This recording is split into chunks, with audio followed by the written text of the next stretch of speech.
Okay, we're going to go over the economy system for karaoke. It basically blends a couple entry-level items with the mixer, which is a higher-end mixer and has better preamp, so it's just a cleaner mixer overall. So it actually takes something that's a little bit cheaper and gives it the illusion that it's a better product because of the way it's filtering the sound through the system.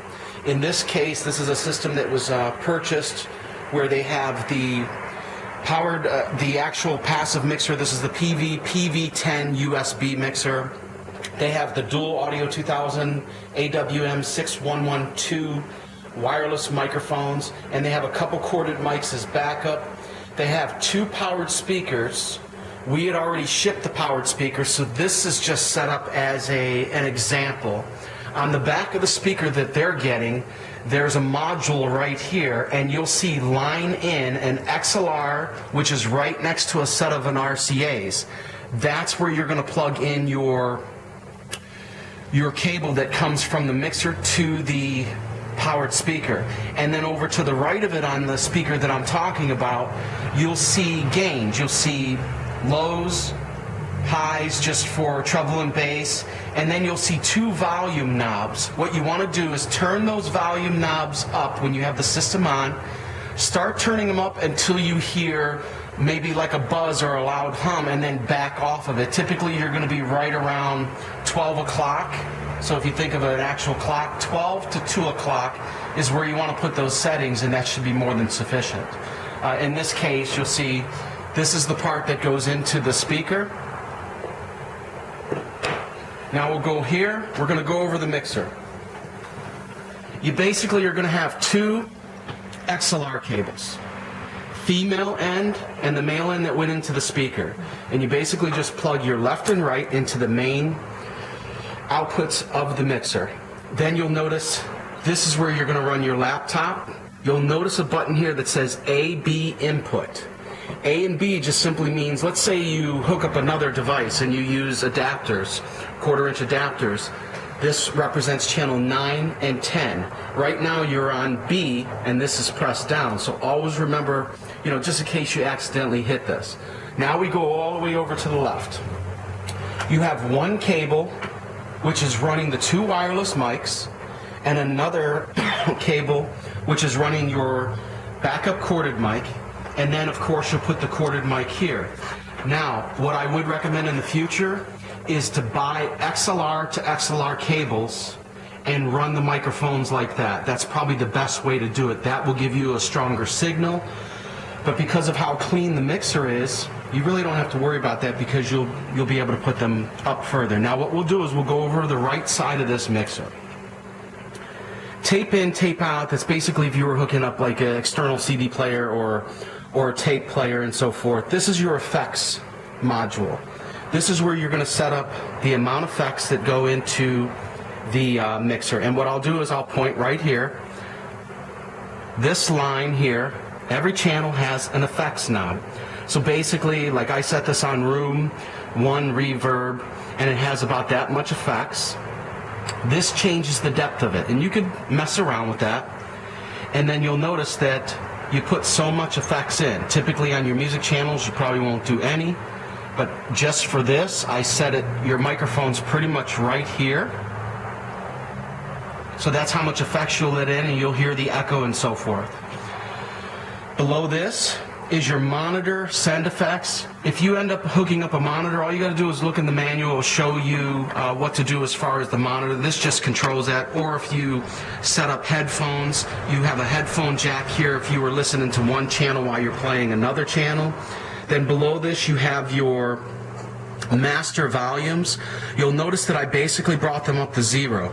If you're just, let's say you're just playing music in the bar and you're not even doing a gig and you just want to listen to music all day, you can put it right around here if you want. But typically we put it right here. If the crowd's really loud and you want to go up higher, you can, but I normally say stay right around there. Always make sure you're watching these LEDs, because when the music's going to go, it's going to keep going, bouncing up and down. You want to keep it out of the yellow. If it hits a huge bass note and it just goes in there just for a millisecond, goes back out, there's no problem at all. Right here, there's a way to use phantom power.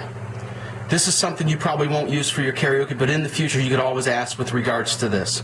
Now, when you learn one channel of this, you basically know them all. They're all the same. So I'm going to go over, we'll go over here. In the case of your microphones, okay, you have your gain. What that means is, if you notice this gain, and then you notice the music gain, you'll notice I have this down lower, because music is typically going to have a higher threshold, and it's already going to give you a stronger signal. The microphone, depending on what type of mics they are, in this case, you're using entry-level mics, so I have to bring up the gains a little bit further so that I can go ahead and get a stronger signal coming through the mixer. Right below this, you have your highs, mids, and lows. That's basically your EQ. Then you'll have a monitor mix. A monitor is, like I said, if you ever hook up a powered speaker to this and you want to use it as a monitor for the singers, you can control that monitor individually. Then we already went over the effects center, and then the left and right pan, that's just if you want to, if you went over to the right, you wouldn't hear anything out of the left speaker, and that's typically for people that put one speaker in one room, one in another, or they just don't want to hear it on the other side of the room. Now here, this is just a mute function. That basically mutes the signal, and then when you're using your microphone, we'll go ahead and turn on one of these. Check 1 2. Check 1 2.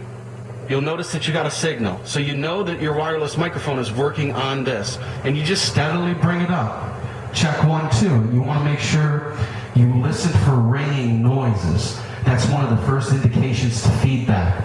Once you hear that, you want to back off this, or you want to back off the gains, or you want to back off the highs. That's some of the things you could do instantly to try and basically curtail that. Now, like I said, the music, you'll notice I have the gain further down. And once you have that hooked up into your laptop, you're able to initiate that, run the laptop through there. Then I'm also going to send a VGA cable that's going to plug right into the laptop, and you bring that out to whatever TV you're going to use and so forth. Now, as far as the hookups of the microphones, like I said, it's a 1/4 inch cable, and then on the back of this, it's a 1/4 inch into here. Now, one of the things I want to stress is, let's do this. Let's put these both on the same.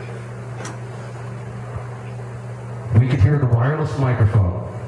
Now we're going to do this. You notice that the microphone is a little bit less, and this is more so because you have 2 backup mics. This is your main, and this is backup typically for extra singers, or if you have kids and you don't want them to use this. So the best way to fix that is just to fine tune a little bit. Check 1 2, check 1 2.